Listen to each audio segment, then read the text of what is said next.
Will you have to evict the homeowner when you buy a property at the tax deed sale? And is it a messy situation? Will it be really bad? Let's talk about that here in today's video, because if you're watching this, you probably realize that tax deed investing is one of the best ways to be able to buy property, sometimes for as much as 90% below market value, and have it be mortgage free. And it truly is one of the best ways to get into real estate, get your first deal, turn that into multiple deals, and really use real estate as your way for creating wealth for yourself.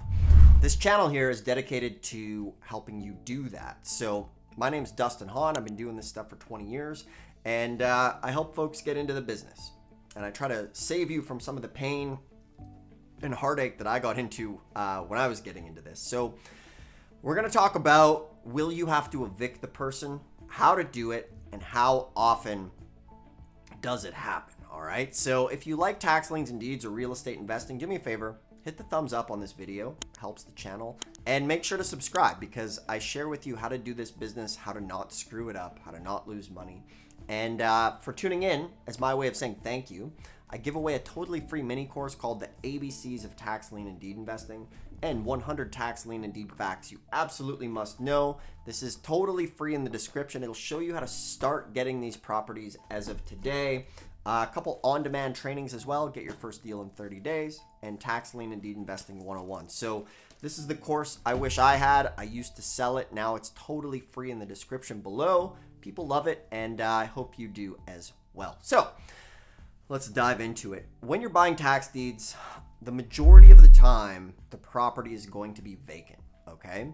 So I would say for us, at least 85% of the time, that property is going to be vacant, whereas the homeowner will have already left the property. So what do you do in the other 15% of the time, right? So this is where you really need to be a good person, because if you go and approach this in the wrong way, you can give a bad name to the industry and things like that. So let me share with you how we do it and how you should do it as well. First thing you're going to do when you get the property, you're going to go knock on the door if someone is in there. Now, if it's in a bad area or you're scared, you can bring someone with you. But you probably shouldn't be buying in terrible areas unless you're very familiar with the area. Now, when you knock on that door, one thing that's also going to happen, I would say the 15% of the time there is someone in there, there's probably 30% of that 15, maybe 40%. There's going to be a tenant in the property, meaning not even the owner, which means the person renting the property has no idea that the landlord has not been paying the taxes. And this is great because what happens a lot of the times is they'll give you 12 months worth of rent checks that day, and you can start collecting that residual income. There's been $80,000 properties where, learn how to talk, there's been $80,000 properties where we buy them for maybe 10 grand. We show up and we get rent checks for $1,000, literally starting that day. Now, if you need them out of the property, then you can work that out. However, it's going to be up to you. But a lot of the times you get it so cheap that you're able to just start collecting that passive income right away on a mortgage-free property, okay? So now let's talk about if you bang on that door and it is the homeowner, okay? So first off, you need to approach with extreme empathy. Think about it. This person just lost their house at the tax auction for the back taxes on that property. Who knows? It could have been the back taxes owed, or it could have gotten. Today's my day for English 101. Or the property could be bid up way past the opening bid. So let's use a scenario, okay? The scenario is this. The house is worth $100,000 and you bought it for $20,000, okay? From there, the opening bid was $5,000, all right? Still, stellar deal. Have we gotten better deals? Yes, but I'm sure anybody would love that deal as well. So you'll knock on the door and they're gonna answer. You'll ask for the homeowner, which is the name of the person who's on the deed.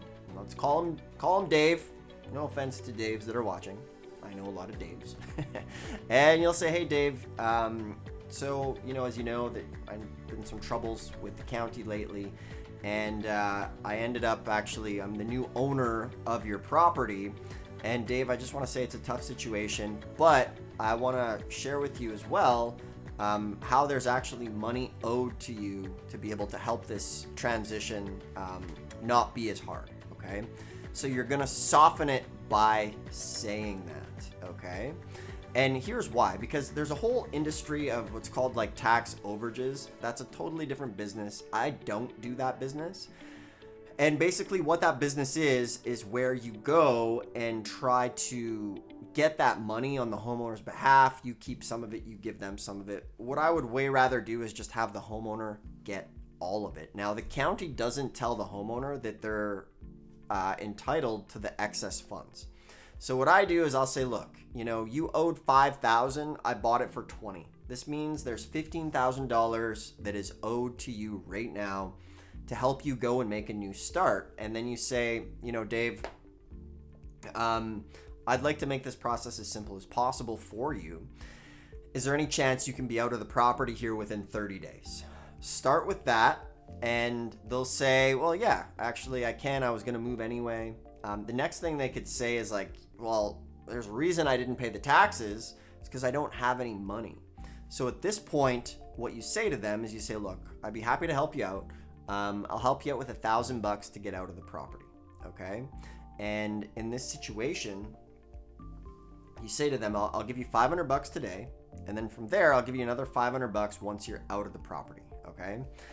At this point, it depends how far above and beyond. We've helped homeowners or the previous homeowner find new places to live. We've helped them line up some jobs if they've wanted that. We've provided moving vans, whatever you can do to help them out, you know, whatever within good reason. Now, if they are being a little standoffish, or maybe they don't answer the door, they're ignoring you, you can try at first leaving a nice letter, have them call you, mention the things I just stated in a letter, okay? Get them to call you, give it a day or two, see what happens, okay? You can even put it in a FedEx envelope, make sure it gets opened, and send it to them that way if you like. But if they don't answer or anything like that, that's when you go to the next step. And basically the next step is going to be, if you can speak to them, say, look, Dave, I know you don't want to leave, but you know, the county actually wants to come with the sheriff and literally kick you out. And this is what happens if you get the eviction notice or get the approval to evict. The sheriff's going to show up. They're going to put everything on the lawn, and it's totally embarrassing. You know, if it's raining, it's cold, it's terrible, you're not prepared. And I don't want that to happen. I'm here to help. Good cop, bad cop type situation. Okay.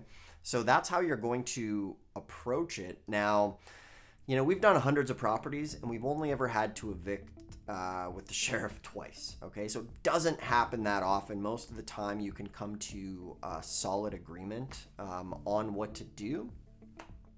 And it's not really that bad. Okay. So definitely the odds are in your favor. Just do your best to be a good person. Work with them, and same thing, if they're not answering the door, leave that in a letter, let it sit for a week, and then if not, then you will have to obviously get a court order and move forward. But once again, that's very rare, and don't let that discourage you. Okay, this is a beautiful business to get into, to be able to help you escape that 9-to-5, to get your first deal, turn it over, and do more. So if you really want to do this business, like I mentioned, make sure to thumbs up the video if you like it, share it with other folks. Subscribe if you're not subscribed so you can catch up on most of this. And from there, if you want to speak to me or one of my team, you can click a link below, book a call with us. We'll talk to you, maybe show you how to get started, save you 4 to 5 years of trial and error. And make sure to get the ABCs of Tax Lien Deed Investing so that you can get started. Totally free mini course that is going to walk you through all of this step by step below. And once again, I always appreciate you tuning in, taking the time to watch my videos, and I'll do my best to keep helping you out. All right, see you in the next one.